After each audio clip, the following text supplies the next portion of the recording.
So one of those chores that I absolutely hate doing is down here in the basement is emptying out the dehumidifier basin. Either because I forget to do it, or I'm too lazy, or I'm just not down here that often. And usually what winds up happening is, like I said, I come down here, see the thing's not running, and I see the basin filled with water, and I don't know how long the thing's been off for. So came up with a solution here that I wanted to show you guys. Seems to be working quite well. I figured I'd post a video on it, maybe give someone some idea they could do it in their own house. Okay, so basically what we have here is just your standard dehumidifier. This is one of the models, the cheaper type, that doesn't have its own pump built into it to pump the water out. What it does have, however, is a coupler type of connection that you can bypass the basin on the inside of this. If I get this open, so you can bypass the basin part, and what you do is it's got this, if I can get under here, it's got this pipe basically that you stick onto the drain plug off the the coil up on the top, and what that basically does is it directs the water. Instead of going into this hole, it pushes it out the back here, and you basically have a threaded connection where you can thread a hose onto it and then route that wherever you want. Now, obviously, if you have a floor drain in your basement, you could shoot that right over to that. I don't have that, so I had a problem because basically that's only gravity fed. So what I wound up doing was purchasing a air conditioning condensate pump. So usually this is in an area for an air conditioning system that when the condensate comes off the coils, similar to what basically this is doing, it drains into this bucket here, which I don't know, it probably holds maybe a little under maybe a half gallon of water.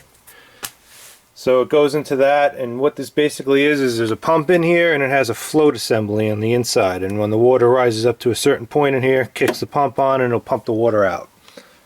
I got this online, I think, for around $40. Pretty good deal.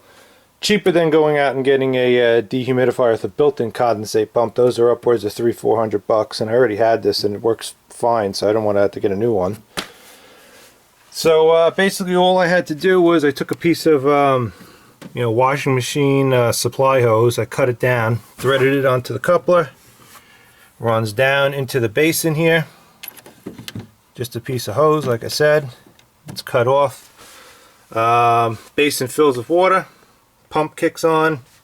I got this 3/8 inch hose here that I had left over from another project, and what that basically does is it just loops over, goes along the basement floor here over to the corner, where I just have a threaded, a barbed to threaded fitting there with the hose clamped on it.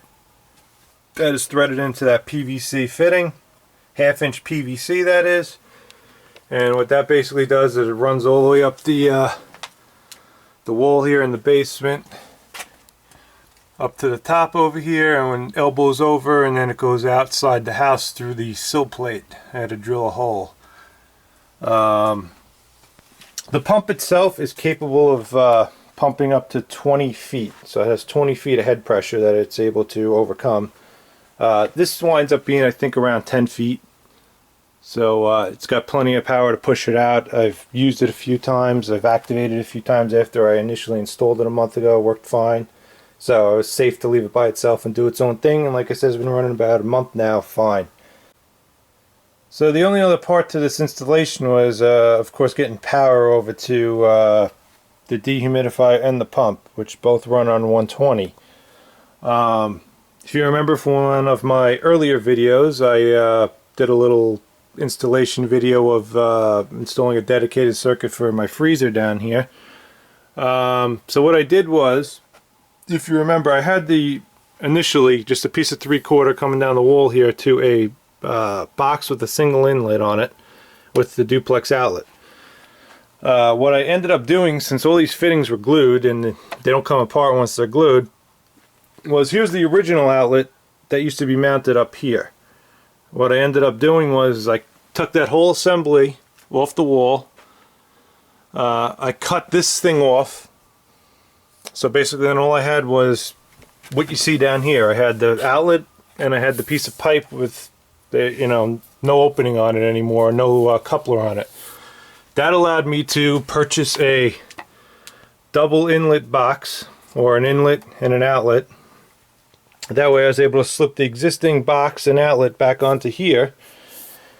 Basically kept all the wiring in there, and then I was able to just install another outlet here, wire it all back up. So basically it just feeds down into this outlet. The conductors are all tied into there, obviously, and comes down to this outlet. Pretty straightforward installation. And yeah, it like I said, it gets me power down here. I got the dehumidifier and I got the pump plugged in. Plenty of power for these three components. And yeah, it's been working great. That's basically it. Short video just showing you this installation. I'll just show you the outside part of it right now. There's nothing too special out there. It's just a pipe coming out of the house. Okay, so here's the outside portion of the installation. Basically all it is like I said, I drilled a hole through the sill plate in the on the top of the foundation. You got a piece of 1/2 inch coming out, 1/2 inch coupler. Just runs down to the ground here. There's another elbow. It elbows it over to the corner of the house here. Elbows over. Comes out right here on the driveway. Got a 45 just to try to direct the water onto the pavement here, and then driveway has a decent slope where it just, you know, basically runs down and out. So works quite well. Thanks for watching.